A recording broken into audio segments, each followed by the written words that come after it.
हम अपनी next type की आइसोमेरिज्म देखेंगे। तो हमने आइसोमेरिज्म में हम स्टीरियो आइसोमेरिज्म कर रहे थे, जिसमें हमने फर्स्ट टाइप की आइसोमेरिज्म कर ली थी and that is geometrical isomerism.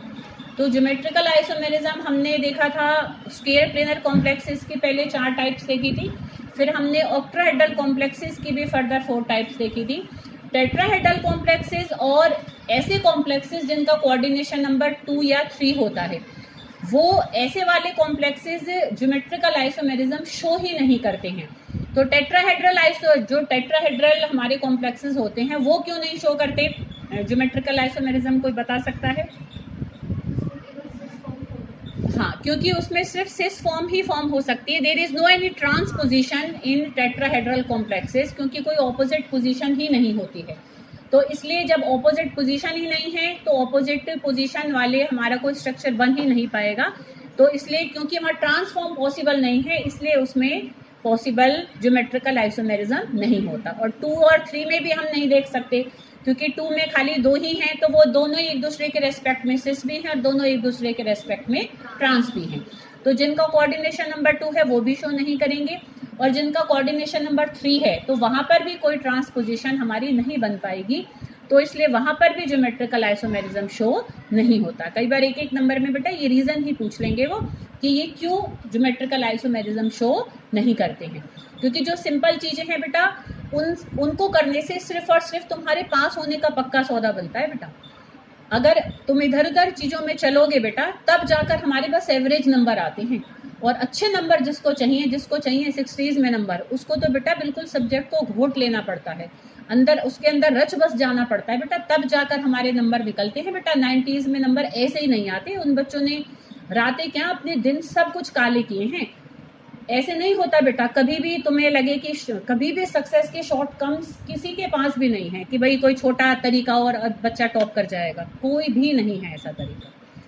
बिना ज़्यादा मेहनत के ज़्यादा अच्छा फल तुम कभी नहीं पा सकते। एक बहुत बड़ा फल बेटा, बहुत बड़ी मेहनत उसके पीछे छुपी हुई होती है, ठीक है। कई बार हमें जब तालियां दिख रही होती हैं कि किसी के लिए किसी ने इतनी सक्सेस हासिल कर ली, हमें उसका वहाँ पर खड़ा बस उसका मेडल दिख रहा होता है, उसके बड़ा वो दिख रहा होता है, एक बड़ा सा प्राइज़ दिख रहा होता है कि कोई हिमालय की चोटी पर पहुँच जाता है, तो बस हम जब ये देखते हैं कि भाई देखो वो ये तो पहुँच गया, पर किसी ने उसके उस टाइम पैरों के छाले नहीं देख रखे होते हैं बेटा। बहुत मेहनत होती है बेटा, तभी हमें कोई बड़ी अचीवमेंट मिलती है। तो ये जो तुम्हें मैं थोड़ा थोड़ा पढ़ने के लिए कहती हूँ, वो तो सिर्फ और सिर्फ पास होने का तरीका बता रही हूँ बेटा मैं। अभी तो वहीं इतनी सारी कमियाँ आ रही हैं। अच्छे नंबर की तो अभी मतलब तुम 6-7 तो बिल्कुल ही भूल कर चलो बेटा। जो ये और बच्चे भी हैं कि जिस हिसाब से पढ़ रहे हैं, अभी एवरेज ही नंबर आएंगे बेटा। अगर तुम्हें बहुत एक टॉपर में जाना है, अगर तुम्हें बोर्ड का टॉपर बनना है, तुम्हें अंदाज़ा नहीं है वो बच्चा बेटा कितनी रात काली करता है। नकल से कभी कोई टॉपर नहीं बना बोर्ड का, कभी नहीं बना। टॉपर तो हमेशा मेहनती बच्चा ही बना है, जिसने चांद को डूबते और सूरज को उगते देखा है ना। ऐसी रातें किसी ने इतनी सारी बिताई हैं, तब जाकर मिलती है बेटा वो अचीवमेंट, इतनी आसानी से नहीं मिलती। तो अब हम नेक्स्ट देखेंगे बेटा। तो जो नेक्स्ट हमारी आइसोमेरिज्म है दैट इज ऑप्टिकल आइसोमेरिज्म, ठीक है। अगली स्टीरियो आइसोमेरिज्म कौन सी है बेटा? Optical isomerism.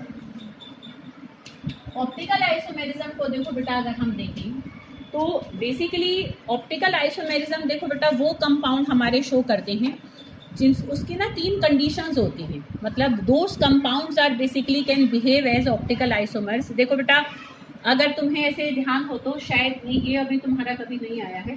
देखो बेटा, जैसे कोई भी सोर्स ऑफ अगर कोई लाइट है, ठीक है, तो इसमें अगर जैसे कोई बल्ब है या कुछ भी एक सोर्स ऑफ लाइट है, तो तुम्हें पता होगा कि वो अपने हर डायरेक्शन में क्या है, अपनी रेडिएशंस छोड़ती है, छोड़ेगी ना, ठीक है। तो अगर मैं किसी सोर्स में से लाइट निकल रही है और उसको अगर प्रिज्म में से पास करूँ, किसमें से पास कर दूँ बेटा? प्रिज्म में से। तो प्रिज्म का ये फिनोमिनन होता है कि प्रिज्म लाइट को ना एक डायरेक्शन में रेस्ट्रिक्ट भी कर देता है, ठीक है। अगर हर डायरेक्शन में लाइट निकल रही है और प्रिज्म में से अगर हम पास करें तो वो लाइट को किसी एक डायरेक्शन में रेस्ट्रिक्ट कर देता है, जैसे एक प्लेन में, ठीक है। जैसे इस प्लेन में ये सारी लाइट अगर रेस्ट्रिक्ट हो गई, अब इस वाली लाइट को कि जिस एक ही प्लेन में हमें जिसके एक तरीके से वाइब्रेशंस दिख रही हैं या रेडिएशंस दिख रही हैं, तो एक ही प्लेन में जो रेस्ट्रिक्टेड लाइट होती है उसको हम प्लेन पोलराइज्ड लाइट कहते हैं। क्या कहते हैं बेटा उसे हम? Plane polarised light. ठीक है। तो जो प्लेन पोलराइज्ड लाइट होती है, अब देखो बेटा उन कंपाउंड्स को हम ऑप्टिकल आइसोमर्स कहते हैं कि इस प्लेन पोलराइज्ड लाइट को अब अगर मैंने किसी सोल्यूशन में से पास किया, देखो सोल्यूशन कैसे ले सकती हूँ, कोई मैं गैसियस मिक्सचर भी ले सकती हूँ कि भाई देखो जैसे यहाँ पर एक कोई कंटेनर है और इसमें मैंने मान लो किसी कंपाउंड को पानी में घोल कर या पिघला कर इसमें भर दिया, तो या तो हम सोल्यूशन फॉर्म में ले लें या उसको गैसियस फॉर्म में हम भर लें। अब इसमें से प्लेन पोलराइज्ड लाइट को हम गुजारेंगे, ठीक है, इसमें से पास होकर गई। अगर कोई भी सब्सटेंस अपने सॉल्यूशन फॉर्म में, लिक्विड फॉर्म में, अपनी मोल्टन फॉर्म में, गैसियस फॉर्म में अगर अपने में से क्या कर दे, प्लेन पोलराइज्ड लाइट को गुजारते हो उसको घुमा दे, ठीक है, उसको रोटेट कर दे either towards right hand side और टुवार्ड्स लेफ्ट हैंड साइड। भाई इधर भी घुमा सकता है और इधर भी रोटेट कर सकता है, ठीक है, लेफ्ट हैंड डायरेक्शन में भी रोटेट कर सकता है, राइट हैंड डायरेक्शन में भी रोटेट कर सकता है। तो अगर किसी सब्सटेंस में क्षमता होती है, ठीक है, if a substance have tendency to rotate the plane polarised light, ठीक है, तो ऐसे कंपाउंड को हम कहते हैं ऑप्टिकली एक्टिव कंपाउंड। उसको हम क्या कहते हैं बेटा, कि वो एक ऑप्टिकली एक्टिव कंपाउंड है कि लाइट को रोटेट करने की क्या रखता है, क्षमता रखता है, ठीक है, टेंडेंसी रखता है। समझ में आ रही बेटा बात। तो जो ऑप्टिकली एक्टिव कंपाउंड होते हैं वो ही आगे चलकर क्या शो कर सकते हैं, ऑप्टिकल आइसोमेरिज्म शो कर सकते हैं। तो ऑप्टिकली एक्टिव कंपाउंड की बेसिकली 3 कंडीशंस होती हैं। एक तो कंडीशन क्या कि it can rotate the plane polarised light. एक और क्या कंडीशन होती है कि अगर मैं उसकी मिरर इमेज को देखूं, जैसे देखो मैं पी को अगर तुम शीशे में देखोगे तो पी शीशे में कैसा दिखेगा बेटा, इस तरीके से नजर आएगा, ठीक है। अच्छा ए को अगर देखोगे तो मिरर में कैसा दिखेगा बेटा, ए ऐसे ही दिखेगा, दिखेगा ना बेटा। क्यू है, क्यू कैसा दिखेगा बेटा, हमें क्यू ऐसे करके दिखेगा, दिखेगा ना बेटा। अब ये हाथ को ही देख लो बेटा तुम, ये हाथ अगर मैं शीशे में देखूं, ठीक है, तुम ऐसे हाथ को रखकर देखना, यहाँ शीशा है तो ये ऐसे दिखेगा, अंगूठा अंदर की तरफ दिखेगा तुम्हें, अगर अंगूठा यहाँ अंदर की तरफ है। अगर मैं इसको उठाकर इसकी मिरर इमेज को इसके ऊपर रखूं तो क्या ये इसके ऊपर फिट बैठेगा, बैठेगा फिट, एकदम नहीं बैठेगा। इसकी मिरर इमेज इसके ऊपर फिट बैठेगी, बैठ जाएगी, नहीं बैठेगी बेटा। ये इसके ऊपर ऐसे का ऐसा रखो तो ये गोला इधर चला जाएगा, लाइन इधर आ जाएगी, कहाँ फिट बैठेगा, हाँ ए के ऊपर फिट बैठ जाएगा, बट क्यू के ऊपर फिट नहीं बैठेगा। तो कोई भी अगर ऑप्टिकली एक्टिव कंपाउंड होता है उसमें ये भी कंडीशन होती है कि उसकी जो मिरर इमेज होती है that should be non super imposable, मतलब सुपर इम्पोज नहीं हो पाती, बिल्कुल अपने ही जैसा वो खुद है एक्चुअल में दिख रहा है उसकी मिरर इमेज उसके ऊपर अगर मैं फिट बिठाने बैठूं तो फिट नहीं बैठने वाली। समझ में आ रही बेटा बात, ठीक है। एक ये कंडीशन होती है। एक क्या होती है कि it can rotate plane polarised light, दूसरी क्या होती है it has non superimposable mirror image, उसकी मिरर इमेज उसके ऊपर फिट एज इट इज नहीं बैठेगी। फिर एक और भी कंडीशन होती है, उस वजह से फिर ये कंडीशन आ रही होती है कि कोई भी कंपाउंड अगर ऑप्टिकली एक्टिव होता है तो उसमें कोई भी प्लेन ऑफ सिमेट्री नहीं होती।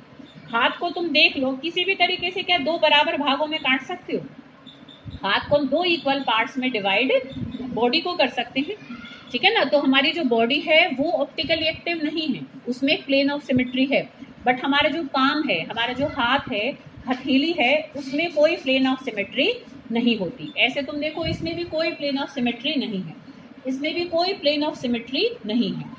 तो 3 कंडीशंस होती हैं बेटा किसी भी कंपाउंड को ऑप्टिकली एक्टिव बिहेव करने के लिए। एक तो क्या कि प्लेन पोलराइज्ड लाइट को वो क्या कर सके, रोटेट कर सके। देखो बेटा जब मैं इसे रिपीट करती हूँ ना बात को 3 बार, तुम घर जाकर पढ़ो और ऐसे अपने आप को रिपीट करवाओ। ऐसे ना पढ़ने का सही तरीका सोचोगे बेटा तो तुम्हारी पढ़ाई बहुत आराम से हो जाएगी। कि मैं बारी बारी में बहुत बार रिपीट करती हूँ बेटा, कोई भी इंपॉर्टेंट चीज़ होती है तुम चाहो तो तुम्हें यही याद हो जाए क्लास में।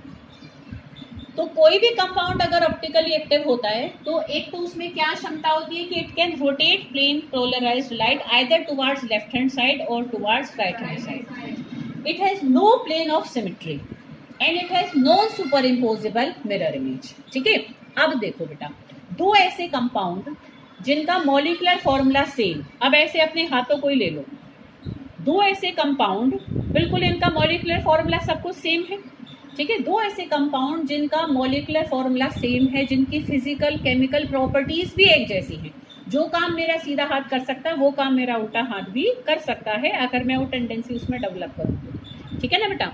फिजिकल प्रॉपर्टी सेम है, केमिकल प्रॉपर्टी सेम है, मॉलिक्यूलर फॉर्मूला सेम है, बस फर्क क्या है, दो ऐसे कंपाउंड जो एक दूसरे की non superimposable mirror images होंगे। ये जैसा शीशे में दिखता है ऐसा एक्चुअल में भी है हमारे पास। ये तो नहीं मुझे शीशे में से खींच के बाहर निकालना पड़ेगा वो वाला हाथ उसकी मिरर इमेज, है ना। तो दो ऐसे कंपाउंड, एक्चुअल में भी दो ऐसे कंपाउंड जो क्या बिहेव करते हैं, एक दूसरे की non super imposable images behave करेंगे।